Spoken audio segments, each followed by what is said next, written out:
And what happens is you start to feel fun and playful. And by the time, 3 to 5 minutes goes by, you are out of your head, you are into your body, and now you can actually get excited about being intimate with your partner.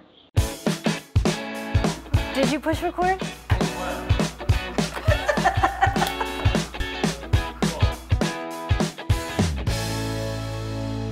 Thanks so much for tuning in again to Our Second Act with Paige and Silka. Today we're continuing our discussion with Gayle about taking charge of your sexual health, especially after menopause and all the issues that we encounter then. Bonnie, thanks for staying over and joining us for another segment. Absolutely. I am excited to talk about this one. Well, on our previous one, of course, we talked about your personal story and what you went through and how you discovered these or developed this great product, sex butter and Boudoir butter. But there's a lot more to having a sexual, healthy, and enjoyable sex life than dealing with the physiological issues. Tell us about getting out of your head and into your body. So one of the things that I've been doing recently is I have taught some women, basically tips on having like the best sex of your life. And while we were going through it, women, one of the biggest complaints is that like they come home from work and they're all in their heads and they don't feel sexual. You know what I mean? Like they don't feel excited. They don't want to have sex. Like they're not even thinking about it. But meanwhile, like their partner comes home and later on that evening is in the mood and would like to have sex. So their biggest thing is like, well, what can I do to change this? Like, how can I shift where I'm at so that maybe I can be in the mood too? So what I tell people is, when we're doing, multitasking, we're literally living in our head. So we have to physically do something to literally stop that. Like a couple things that I do that take 5 minutes or less that I think are amazing that I would love to share of how you can get out of your head and into your body like quickly, right? So the first thing that I love to do is I have a mini trampoline and literally I put on my earbuds and I put on incredible music and I start jumping around and I'm doing all kinds of things and I'm dancing on there and I'm moving my body and pretty soon I don't even remember what I was thinking about 2 seconds ago. And you shake your thoughts out of your head. Exactly. Shake it up.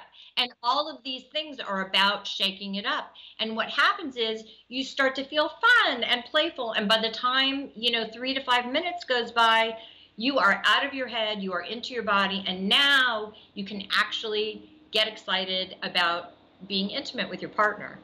Because you feel like it. You're in the mood. You feel in your body and you're alive, and that's the type of energy that you want to come to sex with. Do you find, again, we're talking to an older audience, people our age, and is that one of the main things keeping us from having sex? Not being in the mood. Like women, a lot of times lose the desire.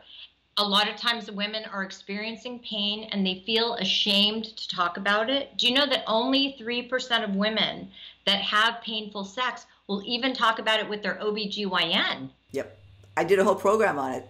Did a whole show on it. Oh my gosh. Yep. So it was like crazy. I'm like, oh my God. So I didn't realize when I was coming out and talking about this stuff, so many years ago, that I was like an anomaly, and then many years later, all of a sudden, the New York Times had a whole article about painful sex, and everything started exploding, and people started to become more aware of it.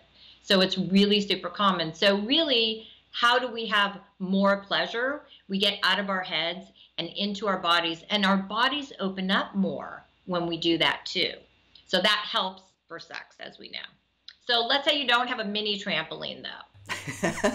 What's something else you can do, right?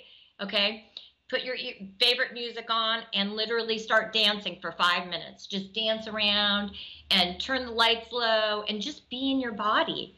And it's such an amazing shift. Even if you do it by candlelight, you might feel more sensual. So like I'm a mood person. Like I like doing things to kind of help get myself in the mood. But if let's say you're somebody who doesn't want to be so active, the other thing I like to do is make a sensual bath, a nice warm sensual bath, and submerge myself and just relax into it and stop thinking. You know what? One thing that is surprising me about the show more and more is that even though we're covering topics that men don't really want to hear about, yet we're coming up to a 50% male audience. So obviously they do want to hear about it. What do you think men really need to understand about what we go through and experience at this point? So I think that the biggest thing that men need to understand is that each woman is unique, number one. Number two, our bodies go through physical changes that are not because of them. And like they don't need to feel badly about it, but they need to understand that we are going through something so that they can either be patient or help us find or come up with some type of solution that works for both of us. Yeah, and understand that it's difficult for us to talk about it. Exactly.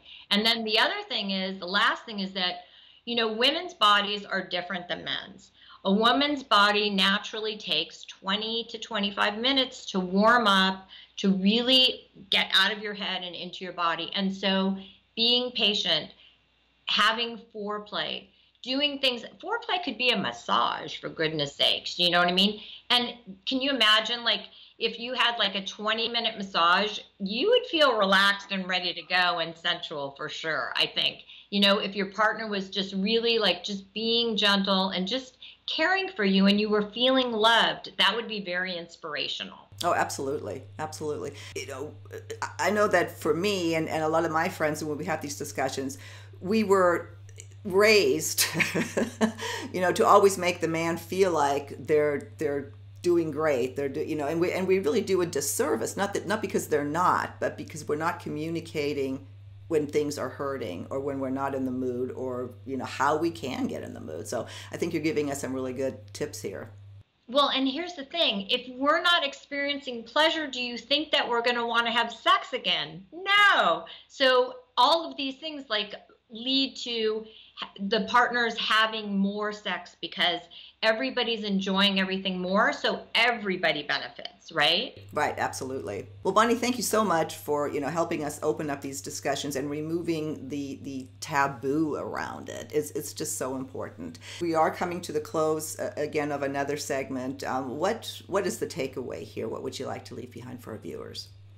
That if you really want to experience pleasure, work on getting out of your head and into your body and making sure that you are warmed up and ready. And then the maximum pleasure is available to you.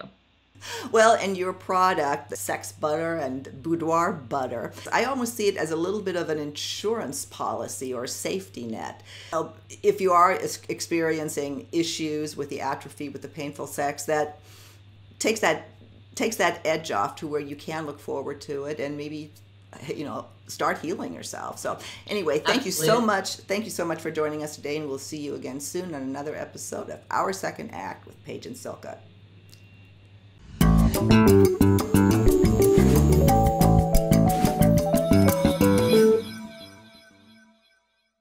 Thanks so much for joining us today. We hope that you found this information helpful. If you haven't already done so, please take just 1 second and subscribe to our channel.